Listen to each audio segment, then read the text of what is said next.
Buon pomeriggio a tutti, bentornate e bentornati a Educhiamoci, giornate per l'educazione organizzate dal Comune di Vittorio Veneto, assessorato alle politiche scolastiche in collaborazione con IEM. Ringraziamo come sempre i molti enti che hanno concesso il patrocinio a questo festival e tutti i partner e i media partner che ci aiutano a sostenerla e a diffonderla su tutto il territorio nazionale. Come sapete siamo alla quarta edizione, il titolo di quest'anno è Il cambiamento sei tu e stiamo affrontando appunto il tema del cambiamento con importanti relatori, preziosi contributi che ci aiutano ad osservarlo da un punto di vista educativo. Ci troviamo in diretta dalla scuola secondaria Lorenzo da Ponte di Vittorio Veneto, stiamo trasmettendo sulla pagina Facebook di Educhiamoci e sul canale YouTube del Comune di Vittorio Veneto. Potete partecipare anche commentando le dirette sui social e vi invitiamo a continuare a farlo perché veramente in questi giorni da tutta Italia abbiamo avuto molti commenti, domande, una vera partecipazione che gradiamo moltissimo, di cui vi siamo grati.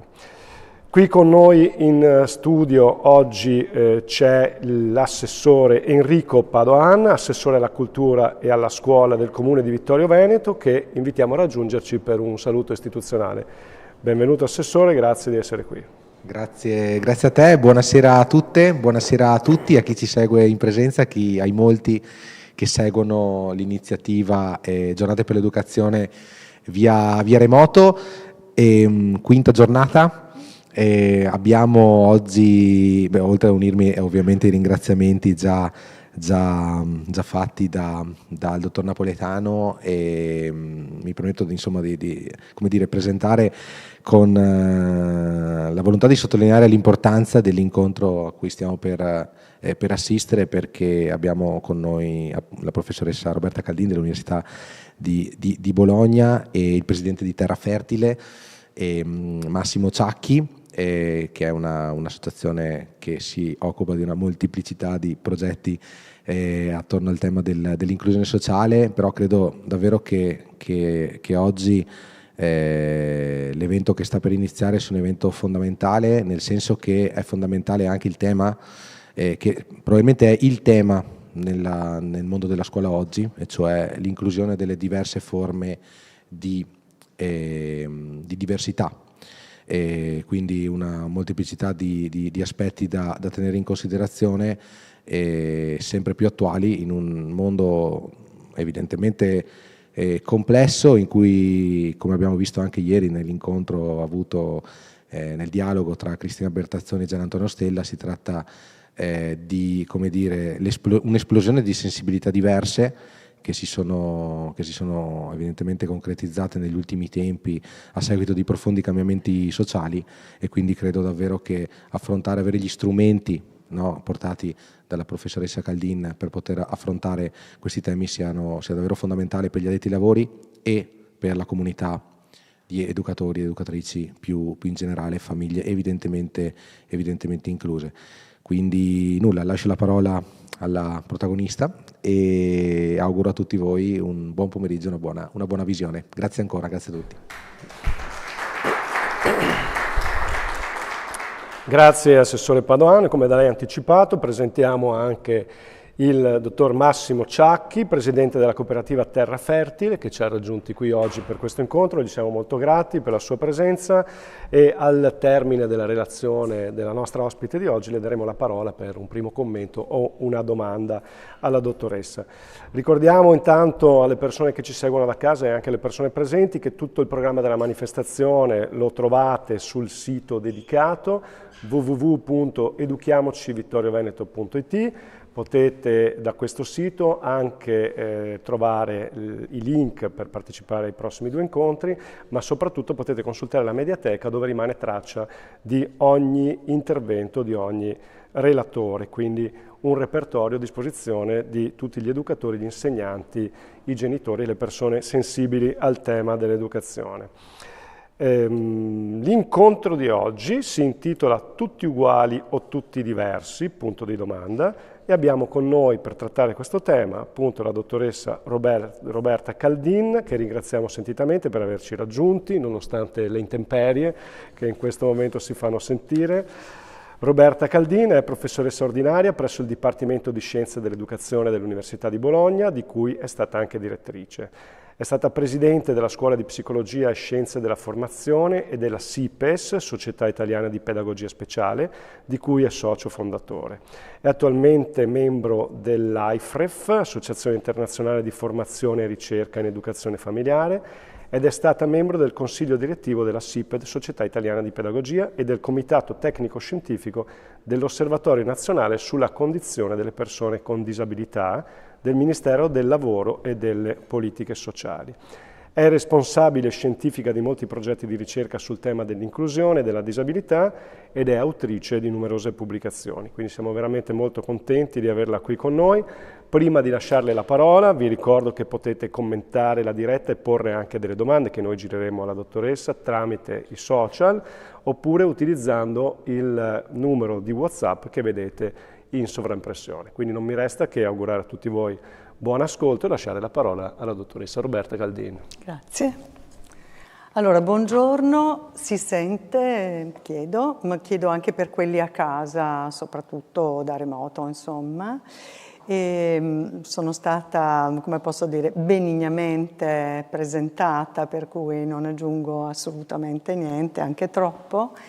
E devo dirvi però che mi sono molto stupita che il Comune di Vittorio Veneto riesca da tempo a fare questa iniziativa che a Bologna si faceva, credo 30 anni fa, eccetera, e noi non siamo più riusciti a fare per una serie di problemi proprio con il Comune. Quindi dicevo, ma come fanno questi a riuscire a fare questa bellissima iniziativa legata all'educazione, perché è proprio una delle modalità più importanti per poi diffondere e difendere forse il sapere educativo. Quindi intanto volevo fare le congratulazioni per questo evento.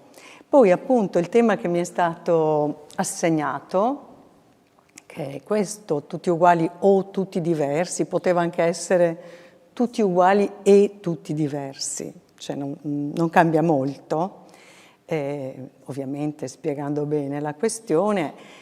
Come posso dire, è uno di quegli argomenti da 500 milioni di dollari, cioè uno potrebbe parlarne per 5 mesi.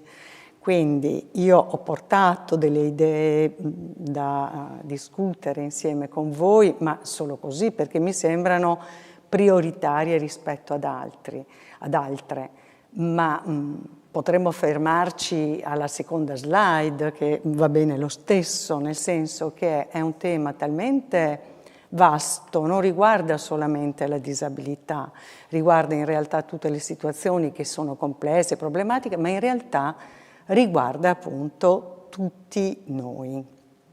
Perché poi, come sanno bene i genitori, anche i figli allevati custoditi nella stessa casa, nella stessa famiglia, sono molto diversi, si dice, tra di loro, tant'è che come genitori dobbiamo imparare delle tecniche anche di sopravvivenza con loro, proprio perché sono diversi.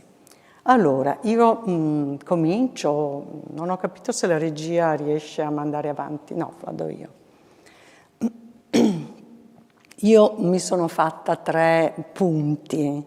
Possiamo anche farne la 10ª parte del primo. I 3 punti che mi venivano in mente è il tema che riguarda le comunità scolastiche, le famiglie e l'inclusione, ovviamente un po' più tarata sulla disabilità, ma anche sulle situazioni problematiche in generale. Poi mi ero fatta un'idea, come posso dire, più approfondita, magari di esigenza di educazione riguardo all'adolescenza, che viene sempre etichettata come un'età fragile, per me invece è proprio un'età dell'oro, come hanno scritto Fabbrini e Melucci, cioè un'età straordinaria da cui noi dobbiamo attingere. E poi appunto uno strumento, forse il più conosciuto in questo momento, che riguarda l'inclusione in generale. Purtroppo per noi l'hanno scritto 2 inglesi, avremmo dovuto scriverlo noi, invece l'hanno scritto loro prima. Ed è uno strumento per la scuola. Si chiama Index for Inclusion, ma in realtà c'è la traduzione italiana, c'è la versione breve, eccetera. È molto interessante e se abbiamo tempo possiamo vedere anche questo. Quindi, grosso modo, questi sono i 3 argomenti, diciamo, ma ripeto, possiamo anche fermarci alla prima o alla seconda. E la cosa per me prioritaria da dire sulla scuola è quella che c'è scritto Don Lorenzo Milani tanti anni fa, e per me questo rimane il problema prioritario della scuola, e cioè i ragazzi che si perdono. Quelli che appunto cominciano a disperdersi, i famosi dispersi, quelli che poi non riusciamo più a recuperare, che finiscono certamente col lavorare, che può anche andare bene, però, come posso dire, costruendo magari una progettualità che è molto contenuta, che non può superare certe asticciole che possono essere messe rispetto alla formazione e rispetto all'istruzione. Quindi io credo che il primo impegno della scuola sia appunto sul fatto che non deve perdere studenti. Faccio un esempio che non c'entra con noi per capirci. L'Università di Bologna è la prima in Italia a fare cooperazione internazionale gratuita. Io ho lavorato molto in un paese che è El Salvador, che è un paese dell'America centrale, dove appunto c'era un problema di bambini, di ragazzi anche, che non andavano a scuola, che è molto comprensibile perché le distanze sono enormi, è un paese flagellato dalle bande mareros, che sono fra le bande più feroci che ci siano al mondo, e da una migrazione delle famiglie, dei genitori verso l'America, quindi poi questi ragazzi, questi minori, sono lasciati a casa con nonni, con zii, con parenti che poi non sempre sono rispettosi di questi bambini, eccetera. Com'è che siamo riusciti a portarli a scuola? E forse qualcuno si straccerà le vesti, ma è così che abbiamo fatto. Abbiamo lavorato molto col Ministero dell'Educazione, abbiamo istituito delle mense scolastiche, perché il primo bisogno di questi minori era di mangiare. Non dirà, ma come si fa a fare l'inclusione così? Così si fa l'inclusione, quindi portandoli a scuola, facendo in modo che avessero qualcosa da mangiare, stando in un ambiente protetto fino alle 2-3 del pomeriggio, 4 se possibile, dandogli una divisa a tutti quanti, per esempio, e le scarpe per poter arrivare a scuola. Molti partivano alle 5 del mattino per arrivare alle 7 quando si iniziava a scuola perché poi era troppo caldo, e facendo in modo che il governo togliesse le tasse da pagare alle famiglie. Non era diversa la situazione italiana alla fine della Seconda Guerra Mondiale. Noi avevamo i bambini nelle campagne, parliamo del Veneto, potrei parlare dell'Emilia-Romagna, che era la stessa cosa, che avevano bisogno di mangiare, per cui insomma anche gli asili e le scuole erano attrezzati per dare qualcosa da mangiare. Esistevano le famose scuole all'aperte, perché i minori vivevano in case che erano insalubri, umide e via di seguito. C'era un problema di scarpe quando ci si alzava al mattino, di solito nelle campagne. Io sono nata in campagna, queste cose le conosco bene. Il primo che si alzava aveva le scarpe, gli altri si arrangiavano, quindi non arrivavano a scuola i bambini. Quindi non è molto diverso. È per dirvi che il primo compito etico che abbiamo è di fare in modo che gli studenti stiano in luoghi protetti, ad alto apprendimento simbolico, come le scuole, con adulti significativi, che sono gli insegnanti o che sono il personale tecnico-amministrativo, gli operatori scolastici. Vanno tutti benissimo. Perché? Perché non è che tutte le famiglie sono adeguate. Adesso non pensate alle vostre o alle nostre, che saranno le più brave al mondo. Non tutte le famiglie sono adeguate. Quindi, dov'è che i minori trovano un adulto significativo? A scuola. Okay? Devono trovarlo a scuola. La scuola è il primo luogo nel quale tutti gli studenti possono arrivare, tutti i minori possono arrivare, e hanno diritto assolutamente a trovare un adulto significativo. Per me questo insegnamento di Lorenzo Milani rimane a tutt'oggi il prioritario per la scuola. Ce l'hanno detto un sacco di persone, come posso dire, forse il documento più importante sulla valorizzazione della scuola a livello europeo rimane la Dichiarazione di Madrid del 2002, come luogo centrale e primo passo verso la società dell'inclusione, ma insomma credo che questa sia una cosa che non ha bisogno tanto di essere discussa. Porto invece il tema della scuola rispetto all'assunzione dell'identità dei minori, perché appunto noi abbiamo anche in Italia un problema importante di identità, soprattutto in alcuni contesti. Pensate ai contesti mafiosi, per esempio, dove frequentemente un minore, se non trova un'identità alternativa a quella del suo contesto, assume quella identità, anche se questa è negativa. Quindi se un minore cresce in un contesto mafioso dove non ha alternative, piuttosto di non avere nessuna identità e di non essere nessuno, assume quella identità. Ok? Quindi un secondo compito che la scuola si deve assumere è quella del riconoscimento del minore. Ce l'ha scritto bene Galimberti ed è per quello che ho portato questa sua frase, che dice appunto se a un certo punto il riconoscimento dell'alterità dell'altro manca da parte degli insegnanti, da parte di tutta la comunità scolastica, anche delle famiglie, ma intanto parliamo della scuola, che dovrebbe essere il luogo attraversato da tutti con adulti significativi, l'identità si costruisce in altri luoghi. Ci vanno bene tutti gli altri luoghi? Può darsi. Se è un contesto come il vostro, potrebbe essere. Se è un contesto come i quartieri spagnoli di Napoli, forse un po' meno. Se sono dei contesti mafiosi in Sicilia, un pochino meno ancora. Quindi l'importante è che la scuola per prima si occupi del riconoscimento dello studente, che avviene proprio attraverso un rispecchiamento e un ritorno che noi diamo agli altri, non solamente i disabili ma anche gli studenti che abbiamo nelle scuole, su quello che loro sono. Okay? Se l'insegnante gli dice dalla mattina alla sera che è un cretino, un deficiente, uno stupido, cosa che fra l'altro non si potrebbe, l'insegnante è passibile di denuncia, è chiaro che l'altro a un certo punto si convincerà di essere effettivamente così. Quindi l'altro compito grosso della scuola è quello di un riconoscimento dell'alterità, che è difficile in età adolescenziale, e qui già faccio una parentesi, perché è un'identità in costruzione. No? E quando noi diciamo in maniera impropria, non sono né carne né pesce questi studenti, questi giovani, questi adolescenti. È proprio il loro mestiere. È proprio il loro status, è proprio il loro ruolo.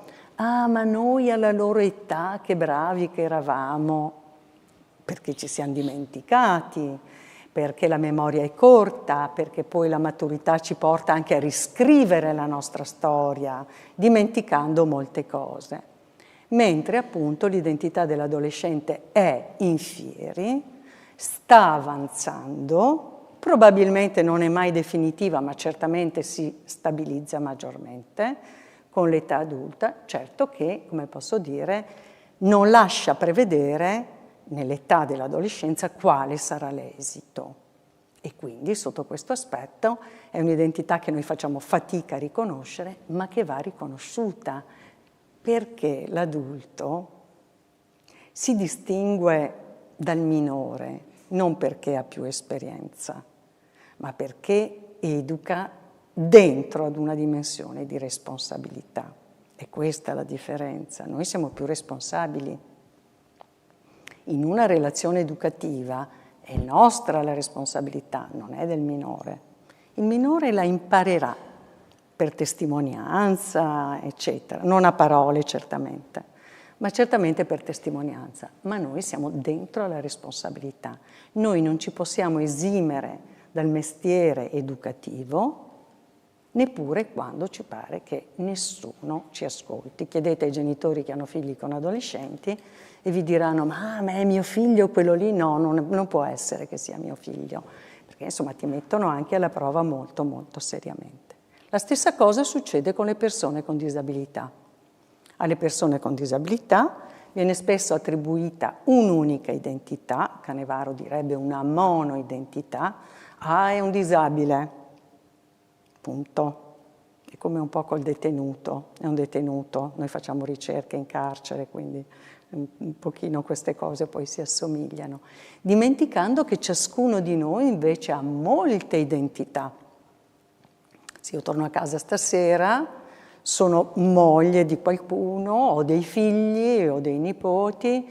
Se vi dico sono Roberta Caldin senza dirvi che insegno all'Università di Bologna, che ho insegnato all'Università di Padova, che ho fatto il dottorato con la Monica Pradal, per esempio, che è qui presente in sala, vi dico cioè delle appartenenze che io ho, vi do un'idea della mia multi-identità.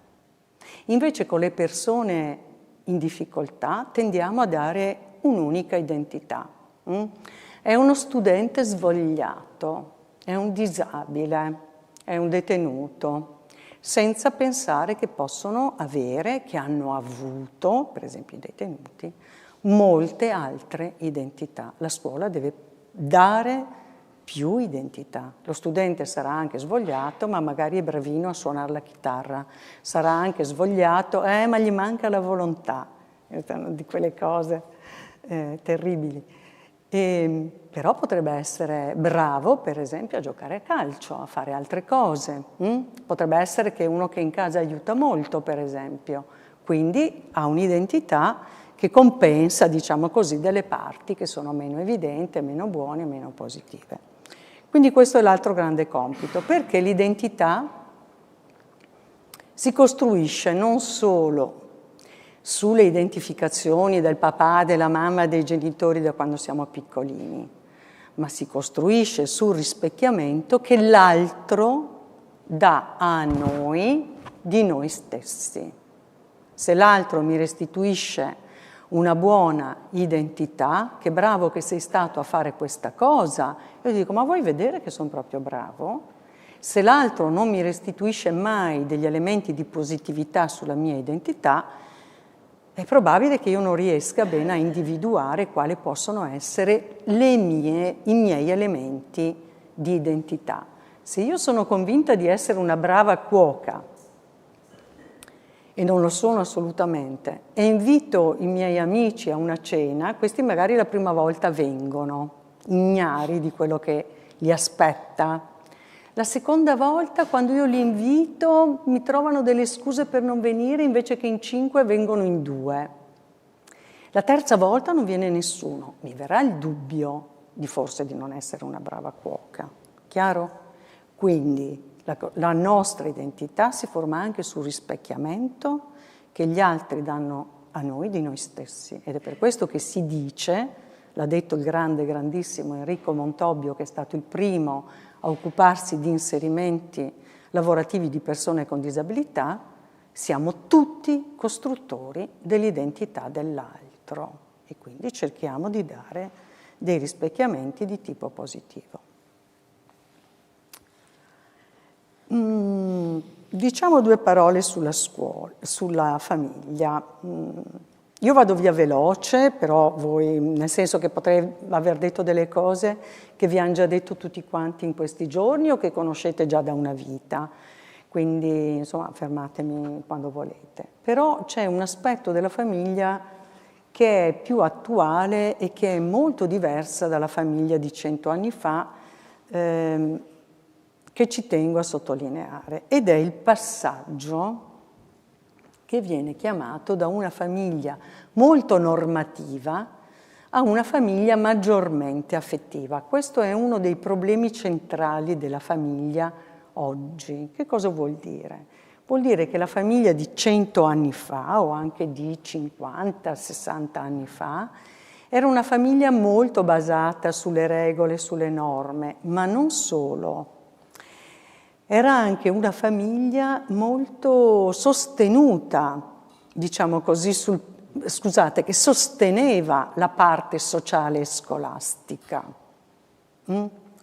La famiglia di oggi è invece molto declinata sulla parte maggiormente affettiva, sulla parte maggiormente anche di confidenza, per esempio, con i figli, che è positivo questo aspetto, ma spesso è un aspetto che non è combinato con l'aspetto precedente di norma. Quindi si dice in letteratura, insomma dicono gli studiosi, diamo molto affetto, ma non siamo bravi a insegnare le norme e le regole. Le abbiamo un po' dimenticate. E questo è un aspetto cruciale, perché gli adolescenti non è che gli adolescenti, i minori in generale, non crescono solamente appunto attraverso delle forme assertive, ma crescono attraverso anche e soprattutto l'esperienza del limite. Alcune discipline, la psicoanalisi dice non c'è crescita se non c'è sofferenza, cioè se tu non hai conosciuto il limite non puoi crescere, rimani piccolo, rimani infantile, non puoi progredire perché il limite è quello che ti dà la possibilità di fare delle scelte e di crescere. Questo è un primo aspetto. L'altro aspetto che io trovo particolarmente inquietante ed è molto bombato invece dai mass media è il fatto che si dia un'attribuzione di responsabilità alle famiglie enorme. Quindi ogni volta che succede un fattaccio è sempre colpa della famiglia. In realtà non può essere solo colpa della famiglia, perché la famiglia vive in un contesto di un certo tipo e c'è una mancanza di aiuto alle famiglie su molti aspetti, a partire dall'educazione. Un tempo c'era questa trasmissione orale molto, tutto sommato, abbastanza frequente che avveniva, no? Tra la nuora, la suocera, eccetera. C'era la possibilità di avere 5 figli, 10 cugini, 7 fratelli, anche intendo degli adulti. Oggi uno dei problemi centrali che abbiamo, voi lo sapete bene perché siamo in Italia, siamo fra quelli che appunto non fanno figli, è per esempio la mancanza della fratria, cioè di fratelli. Così è, adesso non apro discussione su questo, ma è per dire, prendiamo atto. Cosa vuol dire però non avere fratelli? Vuol dire che manca completamente in famiglia il luogo della massima conflittualità, i fratelli insomma si scazzottano tra loro, si menano, che va benissimo, però poi sono anche in grado di fare fronte e di fare corda tra loro rispetto agli adulti. Quindi massimo della conflittualità, massimo della conciliazione. Questa parte o viene svolta con dei cugini, per chi è fortunato, per chi è italiano e non viene da altri paesi, non è emigrato, avviene nella scuola, per esempio. Non può essere colpa della famiglia. È una situazione che è così. Quindi la scuola è, al di là di tutto, una dimensione orizzontale da salvaguardare per quanto riguarda la socializzazione degli studenti. Infatti, i genitori, soprattutto scuola dell'infanzia, scuola primaria, ma anche scuola media, sì, sono molto interessati al profitto, ma sono anche interessati a capire, soprattutto chi ha un figlio solo. Immaginatevi chi ha un figlio disabile, che non ha termine di paragone spesso, sono molto interessati a capire se lo sviluppo del proprio figlio, secondo gli insegnanti, va bene, sta nell'ordinarietà. Figuratevi se è un figlio con disabilità.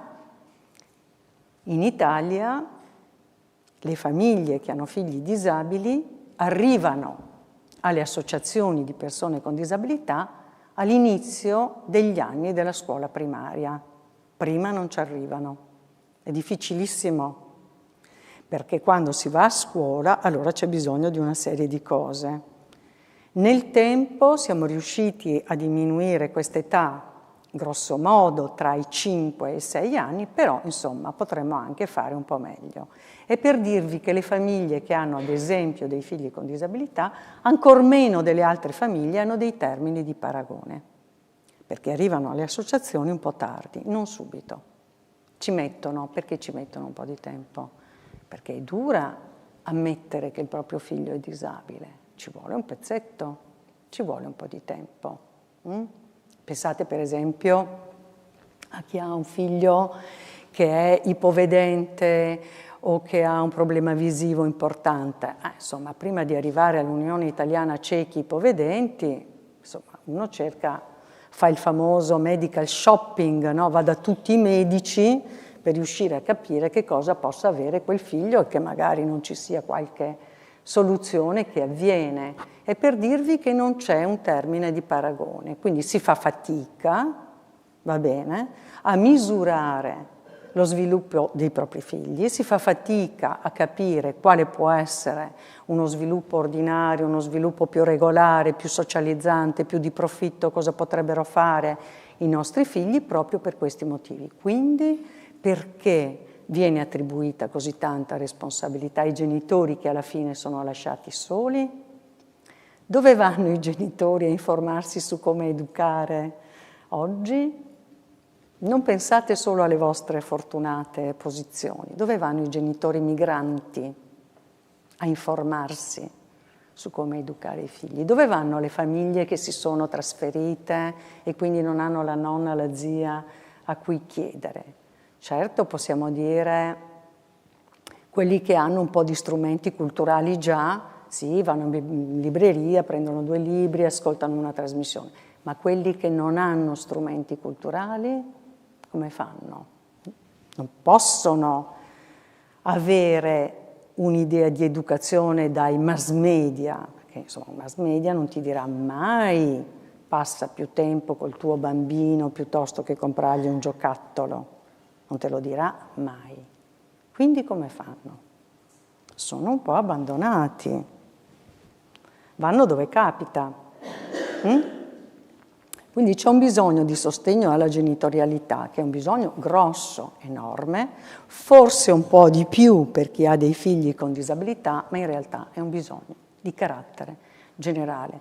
Io sono molto arrabbiata su questa attribuzione eccessiva di responsabilità ai genitori. I genitori hanno una responsabilità enorme, ma questa responsabilità sta dentro a una responsabilità del contesto sociale, che è importante, che è rilevante, che aiuta le famiglie, come posso dire, a decidere per delle cose anziché delle altre.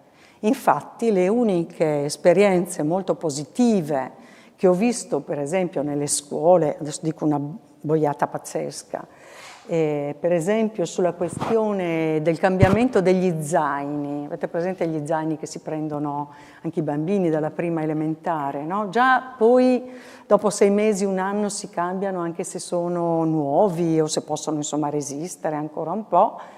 Per esempio queste cose vengono fatte solo ed esclusivamente se i genitori le fanno insieme, cioè se tutto il gruppo classe decide questa cosa.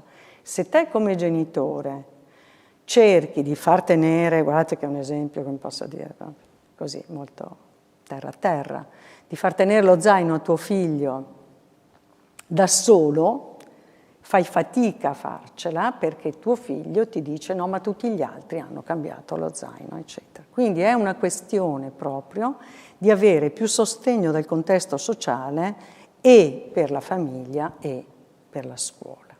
L'attribuzione massima di responsabilità ai genitori io credo che sia, come lettura dei fatti che avvengano, una lettura distorta e credo che sia controproducente per l'educazione e per le famiglie. La trovo anche molto iniqua, se devo essere onesta. Certamente che, se volete mi fermo, Vado avanti? Vado avanti. Certamente, qui ho preso una delle immagini che più mi piacciono, è dentro questa e forse anche un'altra che riuscirò a farvi vedere, da un libro di Montobio Lepri, Chi sarei se potessi essere, La condizione adulta del disabile mentale. È una bellissima illustrazione fatta dal grandissimo Luzzati e richiama un pensiero del grande Bion, il quale appunto diceva che i pensieri della mamma, dei genitori, in qualche modo tengono legati i bambini alla terra, gli impediscono di andarsene. Che cosa vuol dire? Vuol dire che se noi non abbiamo uno spazio mentale nella nostra testa di genitori, di insegnanti nei confronti dei minori, questi volano via, se ne vanno da un'altra parte.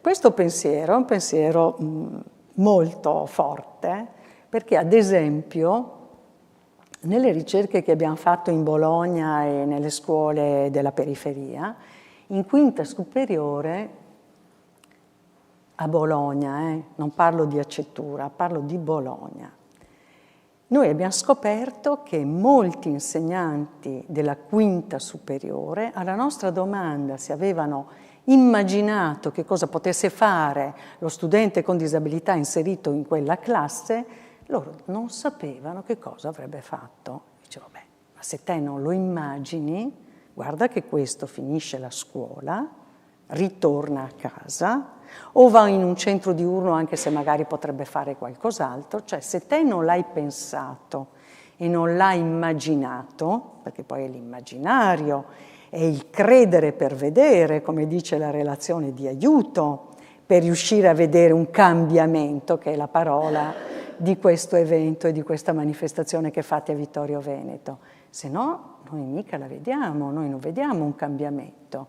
Cioè bisogna andare oltre all'apparenza dello studente in difficoltà, dello studente disabile, che ci par che faccia solo quello, solo quell'altro ancora e via di seguito, per riuscire a vedere un cambiamento.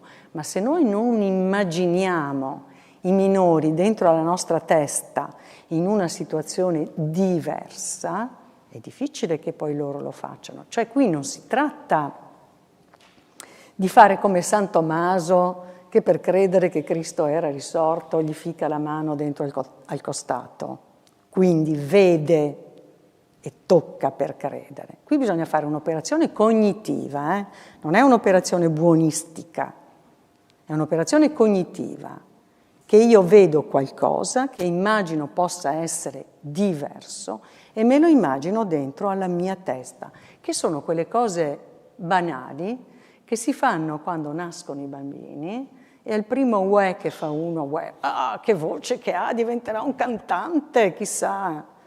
Cosa molto più difficile da dire davanti a un bambino o un minore con disabilità, Difficile da dire queste cose, perché il progetto cade un pochino, mentre c'è molto forte quando c'è un bambino sano, per esempio. Quindi l'immaginario e il contenere nella nostra testa, il contenimento anche, come posso dire, poi che passa attraverso la pelle, il contatto. Penso per esempio ai bambini con disabilità visiva, che è la mia area di ricerca preferita, più importante che ho. Questo è un aspetto rilevante ed è rilevante anche in certi momenti, in certe situazioni un po' buffe, se volete. Non so, se avete presente per esempio quando i figli appunto adolescenti escono e i genitori dicono ti raccomando torna presto perché se no io non dormo, poi magari invece dormiamo benissimo, ma non importa, intanto glielo diciamo. Questa cosa ha un significato molto positivo, non è solo un brontolamento che fa il genitore, perché significa oh guarda che te sei qua, nella mia testa, anche se vai non so dove e anche chissà che ora torni, te sei qua dentro. Lui si sente contenuto, sa che qualcuno lo pensa, è dentro alla testa di qualcuno che gli vuole bene. Questa parte dell'immaginario non è una parte con la quale noi nasciamo imparati, come si dice a Napoli, è una cosa da imparare.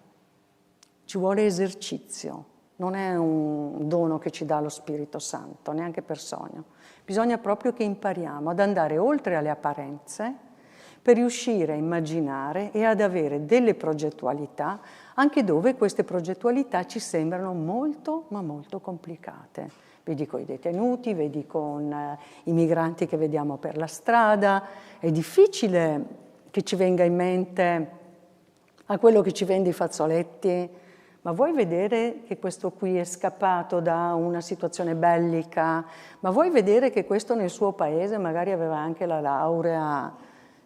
Cioè, è una cosa alla quale bisogna fare un po' di rodaggio prima di riuscire a metterla in campo, per poter avere una progettualità di immaginario, perché poi è su questo che si costruisce anche l'identità. I minori con disabilità sotto questo aspetto sono molto molto penalizzati. Perché? Perché non hanno nessun immaginario, o pochi, o molto pochi, fin da quando sono piccoli. Nel senso che mentre queste cose che vi ho detto, anche insomma terra a terra, molto banali, dell'immaginare, farà l'ingegnere, l'astronauta, la ballerina, la cantante, solitamente, soprattutto nelle disabilità complesse, che possono essere anche pluridisabilità, i bambini fanno più fatica ad assomigliare a qualcuno, o facciamo noi più fatica a trovarle queste somiglianze. Per cui ci sembrano, si dice, delle isole questi bambini con disabilità, perché nessuno ne riconosce subito la somiglianza e la radice. È difficile, io non ne ho mai viste, di nonne, zie, zii che vanno a vedere il bambino disabile appena nato, magari bruttino, come può essere, che ne so, un macrocefalo, eccetera, e dice: ah, ma guarda, mi assomiglia, ah, ma guarda, assomiglia alla nonna. Quindi tutta questa parte di radici viene un po' a mancare, ma non è che questo non influisca poi sull'identità, sul riconoscimento, eccetera. Radici e rami, si dice, no? Radici dal luogo delle origini, rami sulla progettualità. Ma già questa parte, che spesso viene negata ai minori con disabilità, è una parte che poi si fa fatica a recuperare. E quindi, insomma, è un altro aspetto che mi sembra importante. Adesso mi fermo. Cosa dite? Che se no parlo sempre io. Chiedo anche se ci sono eventualmente delle cose che vi hanno scritto.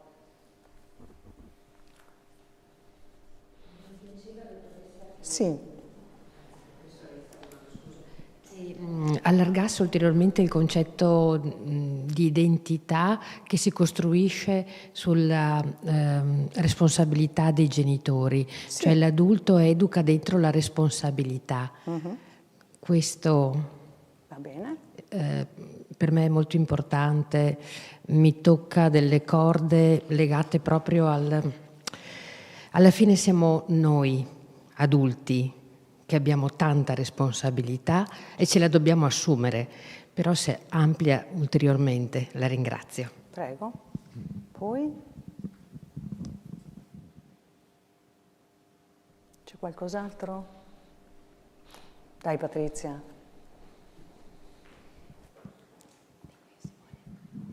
Non troppo difficili, Patrizia? Non domande troppo difficili, che ti conosco. Lei ha parlato di sogno, progetto, no? E ogni genitore davanti a un figlio ha dei sogni, ha dei progetti. Si può spiegare come nel caso del bambino disabile, del figlio disabile, come avviene, come si sviluppa questo sogno e cosa avviene quando il figlio cambia il progetto del genitore. Grazie.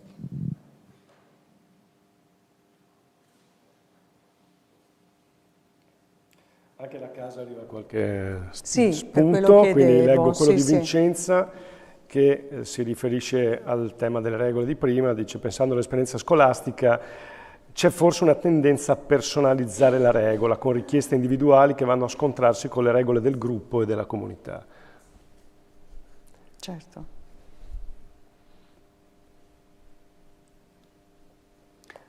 Allora, provo perché ho una slide che mi piace, riesco a mandarle avanti? e che insomma conoscerete perché, posso dire, ha fatto un po' il giro del mondo. Eccola. Adesso mi verrebbe voglia di chiamarla Monica e leggerla. Dai Monica, dai, non puoi sottrarti.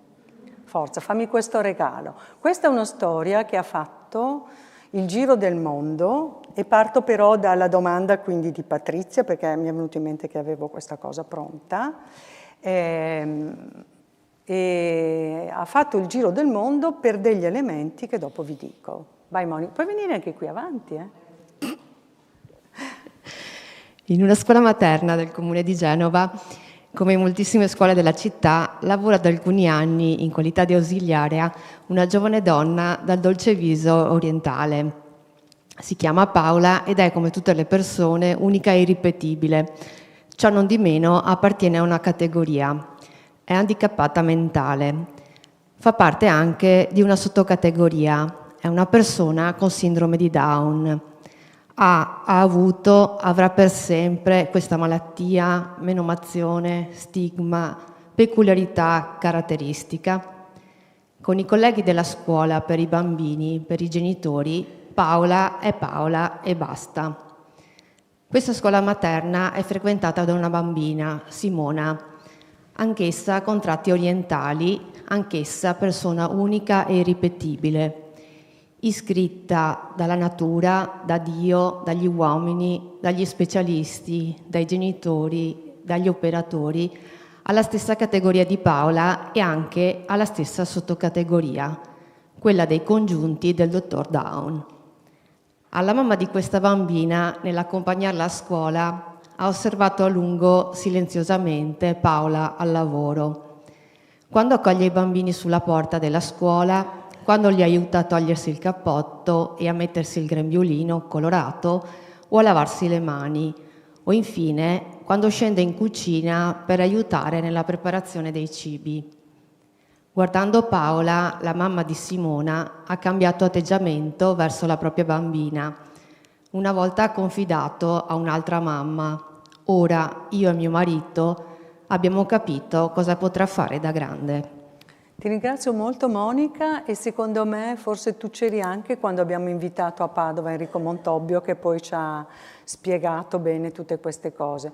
Riesco a ritornare alla slide, scusi? A quella lì che avevo? Sì.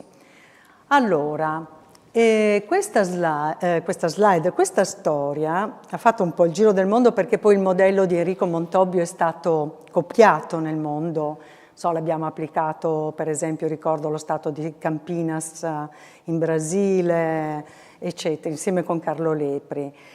Ma perché mette insieme gli elementi fondamentali della progettualità, che possono essere molto legati alla relazione, per esempio al sostegno alla genitorialità di cui dicevo prima, per esempio rispetto a questa mamma che porta la sua bambina Simona a scuola.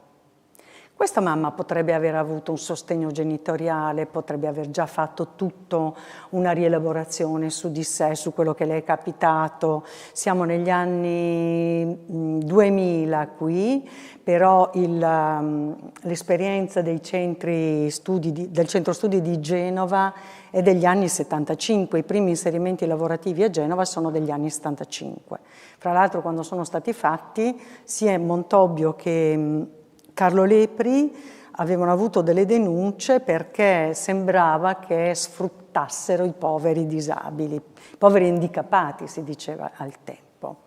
Quindi qui siamo, fate conto, grosso modo a Genova, perché questa è una storia vera, non è inventata, verso l'inizio degli anni 80 in realtà, con questa mamma che, ripeto, potrebbe anche aver fatto tutto un lavoro su di sé, su suo marito, non lo so, insomma, insieme, per darsi forza e fare un progetto con questa bambina fino a portarla alla scuola, perché sapete che molte famiglie ancora adesso sono costrette anche spesso per le malattie del bambino a tenerli a casa, per esempio dalla scuola dell'infanzia, anche un semplice trapianto, per esempio, di fegato, di alto, dei bambini piccoli, non gli permette, per esempio, di arrivare alla scuola dell'infanzia. Quindi arrivano un po' tardi, per vari motivi.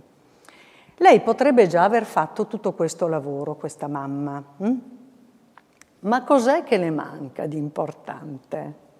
Le manca un esempio nel contesto, cioè le manca di trovare in uno spazio, come in questo caso la scuola dell'infanzia, poteva essere un altro, un esempio sul quale costruire il progetto. Quando vede Paola, che è questa signora con sindrome di Down, che aiuta questi bambini della scuola dell'infanzia, mette il cappottino, prepara i pasti, tutte queste cose, no scusate, porta in tavola i pasti, eccetera, dice, oh ma vuoi vedere che anche la mia Simona può fare questa cosa? Solo lì. E se guardate lo sguardo di questa mamma, non sta guardando Paola, ma guarda oltre. Luzzati, anche qui, ha fatto un disegno bellissimo, cioè guarda il futuro di sua figlia. È per dire che l'educazione si compone sempre di queste due parti. Una parte che è legata alla relazione, anche individuale nel caso del sostegno alla genitorialità a volte, ma l'altra parte è legata al contesto. Che voi facciate la documentazione di tutti questi giorni è un elemento del contesto. Chi viene la prossima volta può vedere tutta la documentazione di quello che è stato fatto. Il posto per i disabili che viene fatto vicino a una scuola, o sotto qui, adesso non ho controllato se c'era, vi dico la verità, è un elemento del contesto. Non è un elemento legato alla relazione del genitore. Lui sa che arriva alla scuola da ponte e che c'è un posto macchina per suo figlio che ha una disabilità.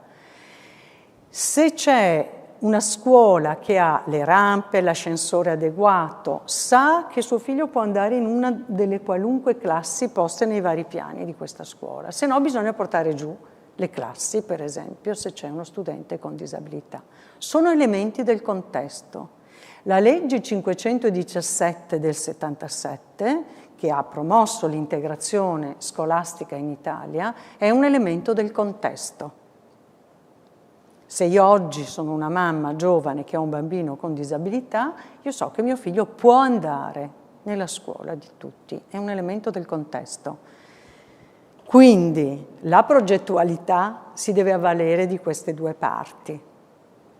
Una parte di sostegno legato alle persone e una parte di memoria e di competenza che deve essere nel contesto. Gli inserimenti lavorativi, di cui forse lei è un esperto, o potrebbe esserlo, non lo so, insomma, perché non conosco, non conosco la cooperativa, purtroppo, mi scuso, è un elemento del contesto. Io so che c'è un esempio lì importante. La settimana dell'educazione che fate qui a Vittorio Veneto è un elemento del contesto. E a me mi fa una rabbia terribile che voi la facciate e noi non riusciamo a farla a Bologna. Ci riusciva Frabboni quando c'era, ma insomma non siamo mai più riusciti a farla. Vabbè, è una cosa che proprio non mi va giù tanto. Ma insomma è così di fatto. Ma qui c'è un elemento del contesto importante che rimane, anche quando io dopo vado a casa o va a casa il dottor Napoletano. Questa è una cosa che rimane. Noi possiamo anche vincere alla lotteria domani mattina, non venire mai più qua, ma questa cosa rimane, è una memoria del contesto. La progettualità di persone in difficoltà, ma in generale, si avvale di queste due parti nell'educazione, non dico nella psicoterapia, ma nell'educazione si avvale di questi due segmenti, di queste due dimensioni, il sostegno al singolo, alla persona e l'importanza di lavorare nel contesto. L'esempio che vi facevo prima del lavoro in El Salvador, le mense sono rimaste in El Salvador anche se io negli ultimi anni non ci sono più andata. La revisione degli ordinamenti universitari in Kosovo per la nascita dei servizi 0-6 anni sono rimasti, abbiamo fatto con Save the Children, Sono rimasti anche se io negli ultimi anni non ci sono più andata, sono elementi del contesto. Bisogna lavorare sempre su queste due cose.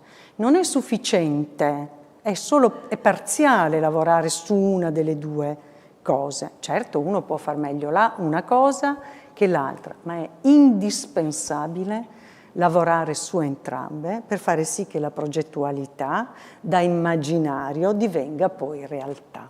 E questa è una cosa. Poi Patrizia mi dirà, so che lei è molto severa e quindi mi dirà se ho detto qualcosa che la convince oppure no. Eccolo qua. Questa è la questione della responsabilità. Intanto andiamo a vedere che cosa vuol dire. Allora, dicono gli studiosi, insomma, quelli bravi, questa è una cosina per modo di dire, presa dal grande Piero Bertolini, che è stato un grandissimo docente a Bologna. Che cosa vuol dire responsabilità? Sì, vuol dire rendicontare, rispondere, ma vuol dire che te ti concepisci all'origine dei tuoi comportamenti. Quindi che sei responsabile di quello che fai. Tant'è che lui appunto ci diceva, guardate che una categoria fondamentale dell'educazione è l'irreversibilità.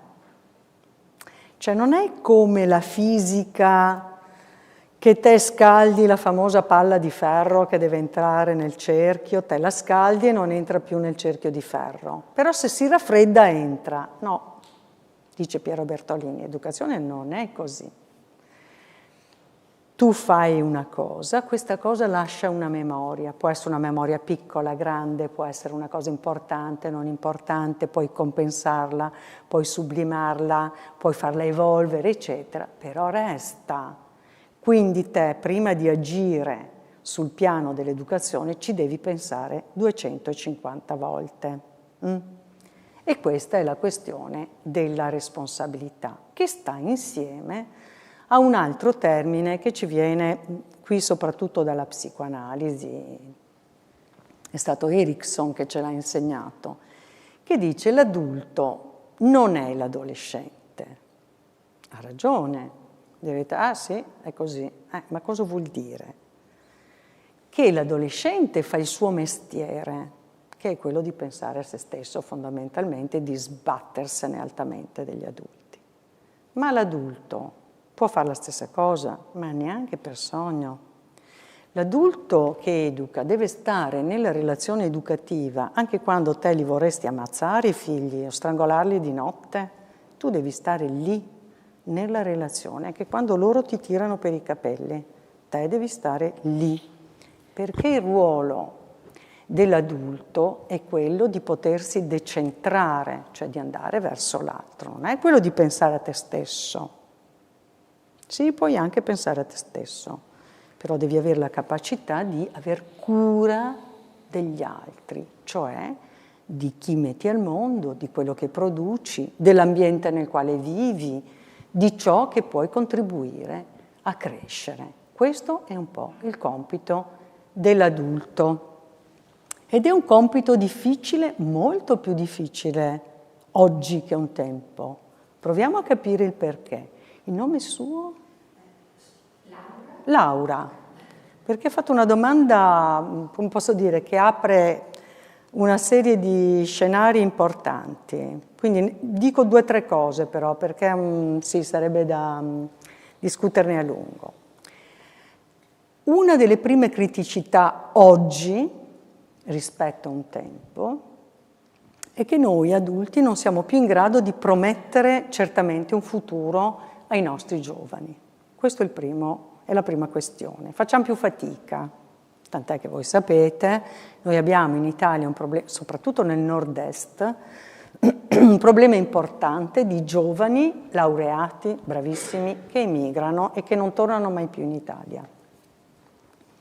Cioè, voglio dire, noi li formiamo bene, abbiamo delle ottime università, poi questi prendono, non trovano una soddisfazione, chiamiamola così, adeguata alla loro preparazione, se ne vanno, i nostri studenti laureati, tutti i paesi del nord Europa se li prendono immediatamente e questi poi non tornano più. Questo vuol dire però che noi perdiamo una parte importante di giovani formati che potrebbero contribuire in maniera forte a un cambiamento sociale bello, interessante, istruttivo e via di seguito.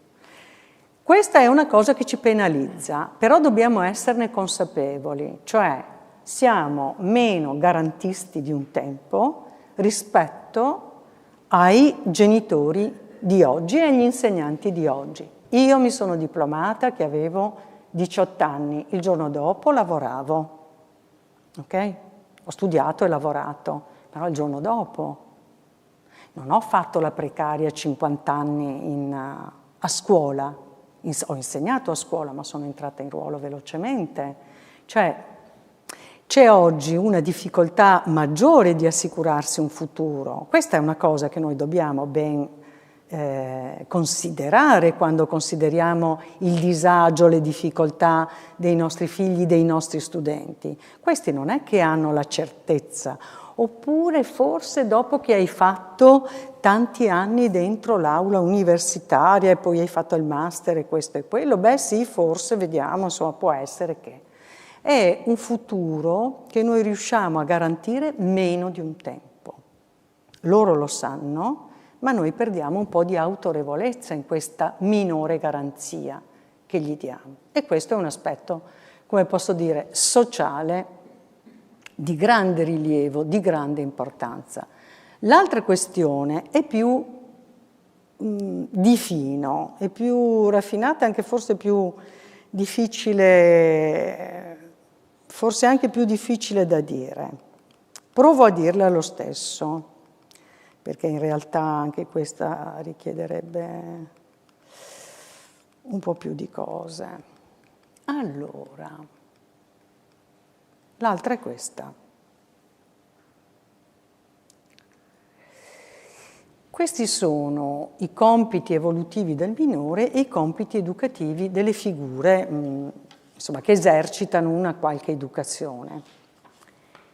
Qual è uno dei problemi centrali oggi degli adulti rispetto ai minori, ma in particolare rispetto agli adolescenti? È quella che viene chiamata dagli studiosi l'adolescentizzazione degli adulti, e cioè che insomma tutti dobbiamo essere belli ai tanti, giovani, senza rughe, tutti ben sistemati, sempre pronti, sempre, che ne so, allo spritz piuttosto che a un'altra cosa, a andare a ballare, non lo so, insomma. Però dobbiamo essere sempre pronti.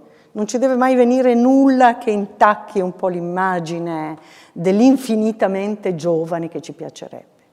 Perché questo è un elemento devastante sul piano educativo? Perché qual è il compito del minore e soprattutto di chi sta crescendo e spera di diventare grande ma diverso da noi? È quello di sgomitare e di trovare uno spazio, una nicchia, direbbe Erickson, una nicchia che non sia invasa da qualcun altro. Ma se l'adulto invece è atteggiato a adolescente infinito, a giovane infinito, il nostro minore ha un primo competitor in casa, ha un primo rivale in casa di chi si veste, si comporta esattamente come lui. Ma questo non è possibile, perché il giovane ha bisogno di trovare una strada dove già ha i competitors esterni del gruppo dei pari e di tutti i modelli e degli esempi, che ne so, dalla musica al teatro, al cinema, eccetera. Ma non può trovarsi un rivale, per esempio, in famiglia, non può trovarsi un rivale dentro alla scuola.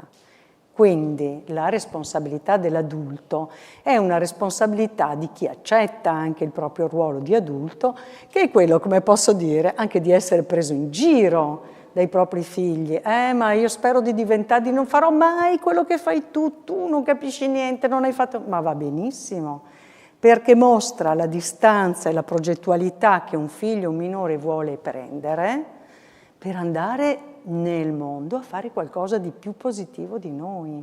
E questo invece va sostenuta, questa parte, perché significa che loro hanno voglia di fare, per quello che dicevo prima, che la giovinezza, l'adolescenza è un'età dell'oro, ma veramente dell'oro, perché loro hanno voglia di contrapporsi un po' a noi, che va bene. Oscar Pfister, che io ho studiato a lungo, è stato un pastore protestante, quindi era un prete, che ha corrisposto per 30 anni con Sigmund Freud. Erano agli opposti, però molto amici. Cosa diceva questo Pfister? Diceva in maniera metaforica: i figli devono camminare sui cadaveri dei genitori, cioè devono fare qualcosa di migliore di quello che tu hai fatto. Te non ti piace questa cosa? A noi non piace questa cosa qui, un po' di narcisismo ferito, così. E invece va sostenuta, perché è proprio la progettualità adolescenziale che va sostenuta, casomai vanno incentivati a fare anche delle cose, se possibile, senza troppi sforzi, ma è per loro l'idea di poter trovare un posto nel mondo. Quindi c'è un problema importante di mancanza di spazio per i giovani oggi, che veniva descritta dai sociologi, penso al grande Pierpaolo Donati, che già tra gli anni 90 e 2000 ci scriveva, ma diceva: per forza non fanno figli questi giovani, se hanno degli adulti così, come fanno a fare figli? Lui forse era un po' troppo pessimista, però insomma ci aveva visto una serie di cose. Non so se ho risposto, Laura, però insomma ti dico, è una questione anche. E l'altra questione delle regole. Sì, non so chi sia la persona che l'ha chiesto, in effetti la scuola dovrebbe rappresentare il primo campo di regole, come posso dire, impersonali rispetto a quelle della famiglia. Questo lo scrive in un libretto la grandissima Natalia Ginsburg. Il libro si chiama, è un librino così, Le piccole virtù, dove appunto lei diceva già tanti anni fa che la scuola dovrebbe alla fine rappresentare per lo studente il primo campo nel quale lui si sperimenta. Ma perché si sperimenta? Perché passa da delle regole personali, che sono quelle familiari, è il cocco della mamma, è il più piccolino, lui poveretto è disabile, perché dopo scopriamo invece che i fratelli vengono penalizzati rispetto al figlio disabile, quindi tutte attenzioni che bisogna avere, a un passaggio in un contesto dove ci sono pari soprattutto, e dove appunto la regola può essere più impersonale. Ad esempio, essere troppo condiscendenti e non dare regole agli studenti con disabilità non aiuta i processi di inclusione, gli fa proprio male alla salute. Quindi, nei limiti del possibile, lo studente con disabilità deve avere le stesse regole che hanno gli altri studenti. Perché? Perché questo risponde alla necessità di creare appartenenza, che è un bisogno primario, ci ha insegnato Maslow, è bisogno primario. Tu devi avere le tue appartenenze per costruire l'identità, quindi appartieni alla classe. Se invece te, perché sei uno studente con sindrome di Down, mi aspetti sulla porta, mi sputi in un occhio, mi fai lo sgambetto, eccetera, questo non aiuta i processi di inclusione, perché quella classe, quando arriva maggiorenne, avrà la patente, quando vede lo studente con sindrome di Down lo mette sotto, lo investe, perché non si può gestire il processo di inclusione se non dentro delle appartenenze. Possono essere minime le appartenenze, ma ci devono essere. Le regole possono essere minime, ma ci devono essere. E questa è una prima cosa. Entra un po' di striscio, ma entra, adesso la devo ritrovare, sì, eccola qua, questo aspetto qui, che è quella della scelta e della decisione, che è un'altra, come posso dire, un altro elemento abbastanza in crisi oggi, perché nelle società a capitalismo avanzato, come si pensa sia anche l'Italia, non so per quanto, ma insomma, questo è un altro discorso, si tenderebbe quasi a soddisfare sempre i bisogni dei minori. Pensate che addirittura io ho fatto una delle prime ricerche sugli alunni con disabilità a livello mondiale, alunni con disabilità figli di migranti. Me l'aveva commissionata il Comune di Bologna e abbiamo fatto una grande ricerca pubblicata, eccetera. Cos'è che abbiamo scoperto? Che le famiglie migranti, anche se non avevano soldi, erano a livelli di sopravvivenza di rilievo, ma il bambino che andava a scuola doveva essere vestito in un certo modo, adesso non mi ricordo bene cosa andasse di moda al tempo, l'abbiamo fatta nel 2010-2012, lo zaino di un certo tipo, eccetera. Alla domanda come mai avevano speso anche così tanti soldi, loro appunto ci diceva, oh, ma in quella classe tutti sono vestiti così, tutti hanno lo zaino così, le scarpe così e via di seguito. Quindi perché i nostri figli non siano discriminati, anche noi facciamo così. Che vuol dire che era il contesto di Bologna e delle altre città che abbiamo indagato che mandava questo messaggio. Quindi noi tenderemmo, ci piacerebbe che i nostri figli, i nostri studenti avessero sempre delle soddisfazioni. In realtà è importante anche l'esercizio della scelta, cioè di imparare a scegliere, che ne so, questo mese si compera in casa la gonna per tua sorella, faccio per dire, il mese prossimo comperiamo per te le scarpe, oppure guarda, puoi scegliere tra le scarpe e un paio di pantaloni, non lo so. Perché nel momento in cui si esercita la scelta, che sembra il massimo dell'onnipotenza, pensate a quando scegliamo un partner, no? Sembra il massimo dell'onnipotenza. In realtà lì eserciti anche un limite, che è il limite che deriva da tutti gli altri partner che non scegli. Hai 3 feste in una sera? Ne scegli una. Nel massimo dell'onnipotenza tu hai però la percezione del limite delle altre feste a cui non vai. Quindi questa parte, ovviamente con saggezza, chiamata della scelta, adesso non so se riuscite a leggere questa famosissima vignetta di Tonucci, dove appunto c'è questo bambino e poi insomma anche crescendo che un po' alla volta gli viene sempre detto quello che deve fare e a un certo punto dice beh ma adesso scegli e lui dice beh ma cosa vuol dire? Mentre l'esercizio della scelta è un esercizio fondamentale per riuscire anche a incontrare il limite, perché altrimenti l'adulto tenderebbe invece a filtrare l'esperienza del limite e a dare tutto quello che è possibile dare. Questo non so se ho risposto. Ah certo, assolutamente sì, sempre. Sì. Certo. Ad esempio, in quel discorso, come posso dire, che a volte gli adolescenti, i giovani fanno appunto di cercare di fare delle cose diverse da noi, no?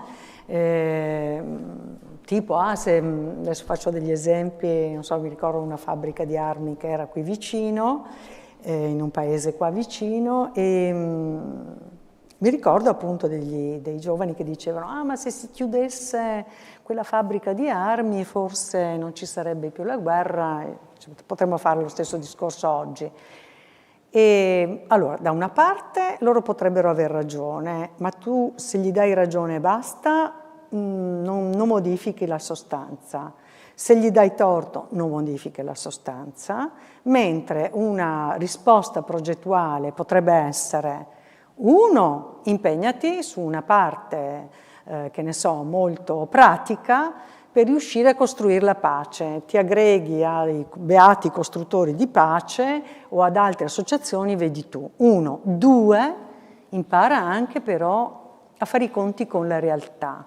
Quindi quelle persone che in questo momento lavorano nella fabbrica di armi, va bene, gli operai, quello che c'era, avranno delle famiglie dietro. Se tu chiudi la fabbrica di armi, questi dove vanno? C'è la possibilità di una ricollocazione di queste persone? c'è un sindacato che di tutela, eccetera, cioè portare la parte di realtà e di scelta rispetto a quello che tu fai. Quindi di non lasciare, come posso dire, solo le parole, solo qualcosa sulla quale velocemente puoi chiudere dando ragione o torto, ma invitare alla parte di, dicono gli studiosi, di resistenza anche della realtà, perché poi la realtà è quella che ti insegna una serie di cose, quello che puoi fare, non fare e via di seguito. Quindi di sostenerli sempre, cioè ripeto, anche quando ti sfiniscono, cioè che non ne puoi più, perché, come dice appunto Gustavo Pietropoli Charmet, quando hai dei figli adolescenti devi fare una cosa sola, una, sopravvivere. Esatto, basta, devi fare altro. Devi arrivare a sera che non l'hai ammazzato e che lui non ti ha ammazzato, poi devi arrivare a mattina lo stesso e via di seguito, sopravvivere. Mi fermo. Grazie. Scusate, professoressa. No, grazie troppo. invece anche dell'interazione. Darei la parola a Massimo Ciacchi per una breve riflessione o soprattutto una domanda alla professoressa. Sì, grazie professoressa. Gli spunti sono stati tantissimi, abbiamo trattato tanti argomenti, è difficile anche per me un po' costruire così un discorso organico, però mi piaceva dire qualcosa rispetto a chi è la persona con disabilità. Mi piace e sono molto contento, anche veramente ho avuto l'onore di conoscere Enrico Montobbio e sentirlo parlare, e mi è piaciuta moltissimo così una definizione che un giorno ha detto così a braccio, appunto noi siamo persone che andiamo a lavorare, le persone con disabilità sono persone che fanno l'ergoterapia, noi siamo persone che andiamo a fare la ginnastica, le persone con disabilità fanno la fisioterapia, noi piace andare a cavallo e loro fanno la ipoterapia e avanti di questo genere. Per cui la persona con disabilità, dopo, oltre tutto quello che ha detto la professoressa, si porta dietro questa etichetta di persona malata e che deve essere sempre in terapia e non solo, ma deve sempre riabilitarsi. Per cui è una vita in riabilitazione, no?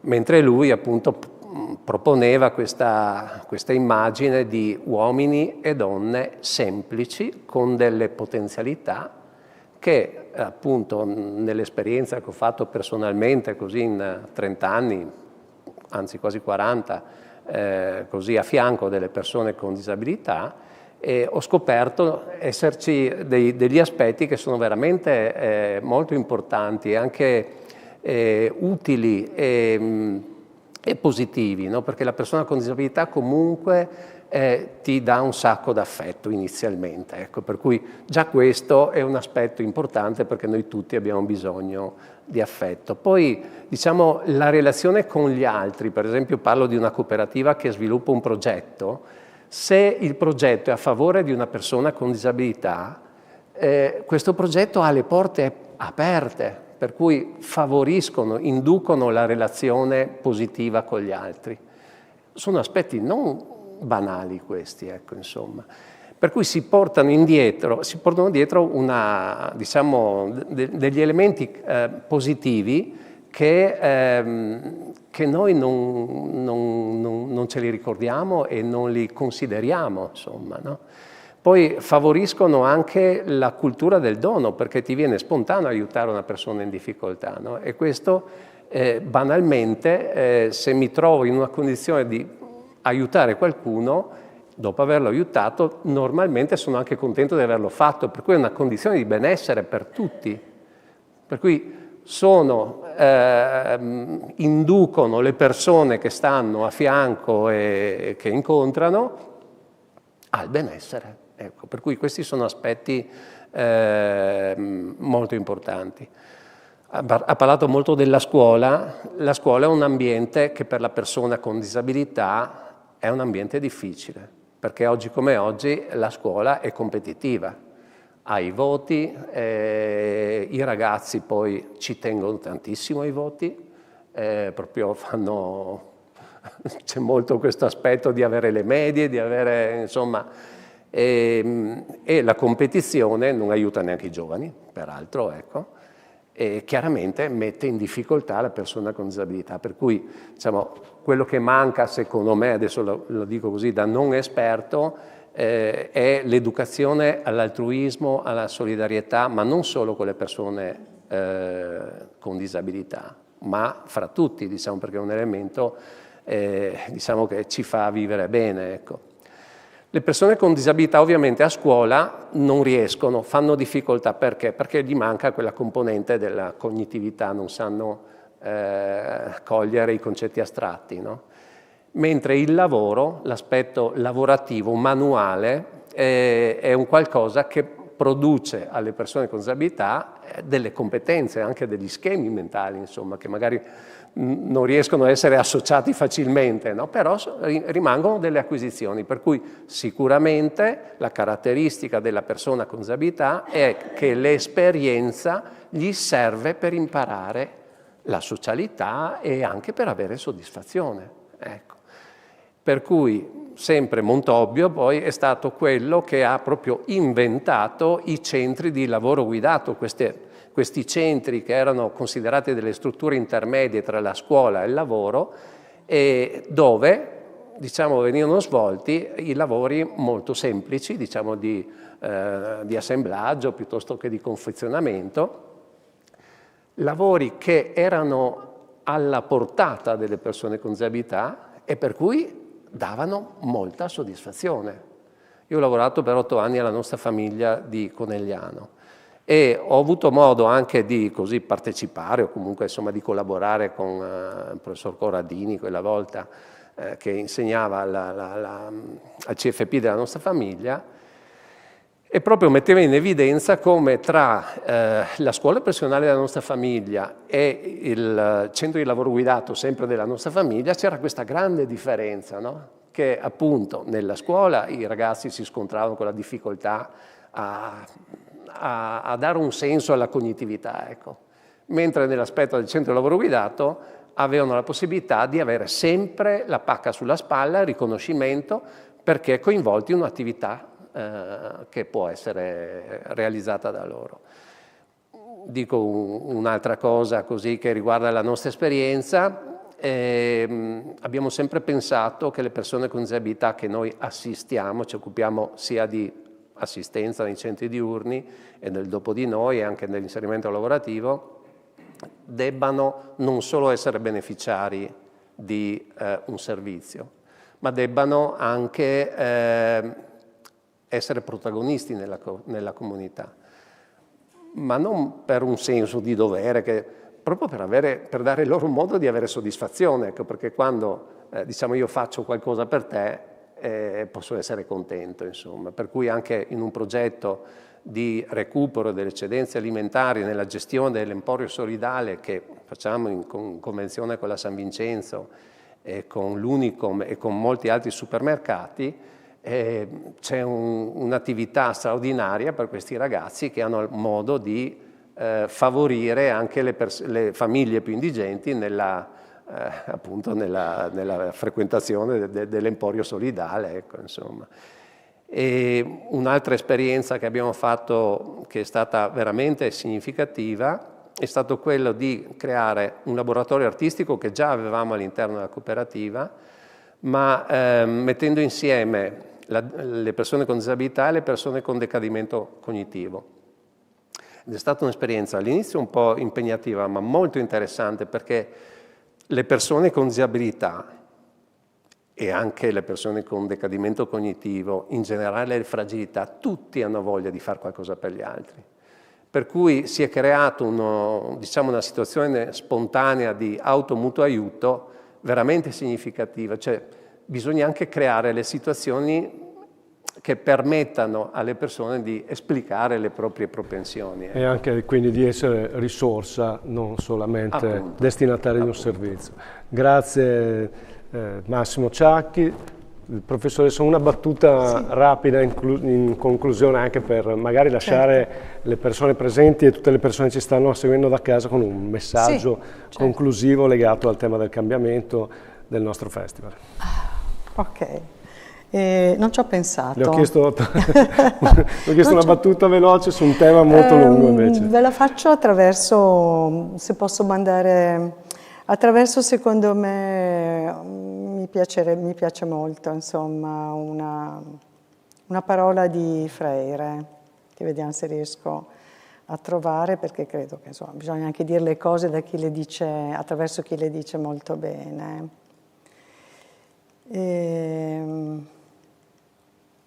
Allora, questo è una, cioè cosa dice Freire? Dice praticamente che quando noi troviamo delle persone in difficoltà, in realtà saremo portati dal nostro sguardo a pensare che siano appunto sempre fragili, sempre bisognose, sempre che dobbiamo assisterle, eccetera. Dice, ma insomma, prova ad allargare questo sguardo tuo, non dell'altro, il tuo, per fare sì che noi possiamo dare uno spazio importante all'altro e riconoscergli non solamente la storia sua personale consumata dalla debolezza, dalla disabilità o dalla povertà, ma anche da qualcosa di più.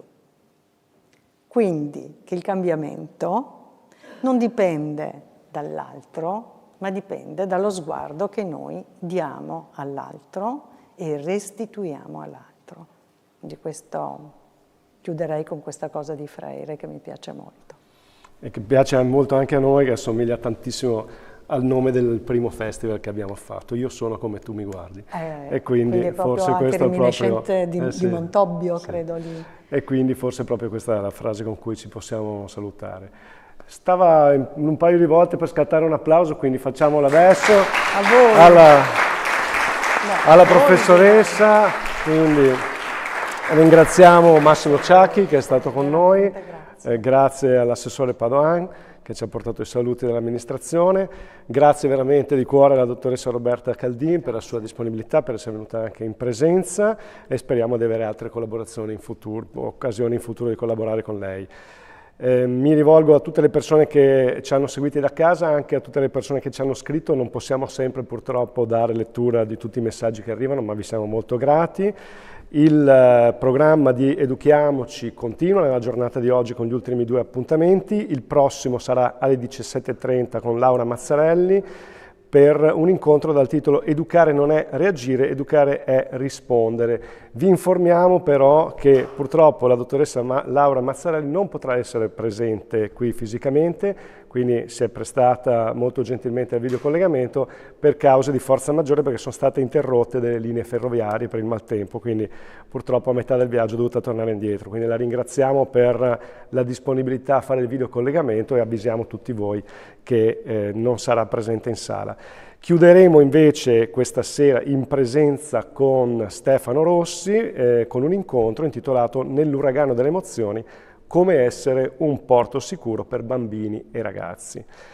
Il Comune di Vittorio Veneto, assessorato alle politiche scolastiche, vi ringrazia di cuore per aver partecipato, vi invita quindi a concludere con noi l'ultima giornata di questa 4ª edizione con i prossimi 2 appuntamenti e a continuare a rimanere connessi con il sito www.educhiamocivittorioveneto.it. Grazie a tutti, buona continuazione di giornata. Grazie, io vorrei ringraziare anche Giuseppe che ci ha sopportato, mi piacerebbe proprio interrogarlo. Stasera vi ringraziamo.